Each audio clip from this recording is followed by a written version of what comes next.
Wade from High Tech Legion, and this is the CM Storm Stryker case. If you've seen the CM Storm Trooper, then this may look familiar to you, because this is the brother of that case in white and includes the windowed side panel. Looking at the box here, we see they ship it in a red and black box with a picture of the case on the front here, and we have a tank in the background. The Cooler Master logo is up here in the top left corner, and the Stryker name of the case is down here on the bottom in large lettering. On the side of the box we see another view of the case, and on the rear of the box we have 3 other views of the case, along with pointing out of the features of the case. Looking at the exterior of the case, we see that we have a nice high quality white painted finish on it and a large side window for viewing the interior components.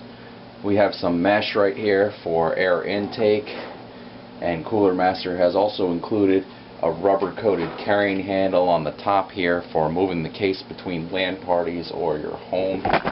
It is about 30 pounds, but there's also a spot you can grab on the back here for lifting it with 2 hands. The entire top of the case here is made out of steel, so it's nice and sturdy for carrying it.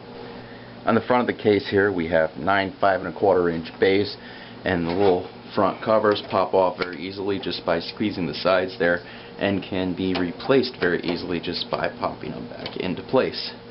We have a 2½ inch SSD dock that's included here for hot swapping SSD and getting data off of it. On the front I/O panel we have 2 USB 3.0 ports, 2 USB 2.0 ports, a headphone jack and a microphone jack, our hard drive indicator, power indicator, a fan speed controller which you can increase or decrease the speed of the fans, LED on off button for the fans, power switch in the big center here, reset switch, and this case, unlike the Trooper, does not include any SATA port. On the bottom we have a little hidden compartment here that just pops off, and you can slide out a tool tray to hide all the little parts in there. And we also have a nice sturdy air filter on the bottom here to keep the dust out. On the rear of the case here we have rubber grommets for water cooling support. We have a 140mm fan that's included. We have 9 expansion slots, a bottom mount power supply, a dust filter on the top, dust filter on the bottom, as well as the CM Storm Guard, which is designed so that you could run your peripherals when you're at a LAN party through it to protect them from being stolen. On the interior of the case we see that we have 2 120mm fans here mounted to our hard drive bays that are removable and rotatable. You can either take these drive bays out, or they can face either side or the rear of the case, which is especially good for those modders out there. We have a 140mm fan on the rear and a 200mm fan on the top of the case. We have the 9 expansion slots, and we have all our pre-routed cabling from Cooler Master, including HD audio, USB 2.0, USB 3.0, a Molex connector for our fan controller, reset switch, power switch, hard drive LED, and power LED connector. There's a 2½ inch drive bracket down here on the bottom, which you can mount up to 4 2½ inch drives in. And on the back here we have a large CPU cutout in the motherboard tray and several standoffs that are already installed. The case does support micro ATX, ATX, and XL ATX boards. We also have rubber grommets on our cable routing holes to help hide those cables.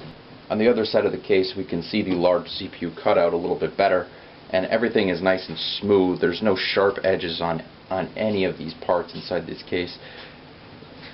Cooler Master has already routed all the I/O cables for the front panel very cleanly through here, as well as the fan cabling for the 2 120mm fans on the hard drive bays. And the hard drive bays support up to 8 3½ inch drives or 13 2½ inch drives using these hard drive slides that just pop in. Finally, we have the accessories for this case. Cooler Master includes 2 brackets to convert one of the 5 1/4 inch bays to a 3 1/2 inch bay, an 8-pin power connector extension, motherboard speaker, zip ties to help you with your cable management, various screws and standoffs, as well as a key for the standoffs, motherboard standoffs that help you tighten it down. I hope you enjoyed the overview of this case. For the full review, please visit www.hightechlegion.com.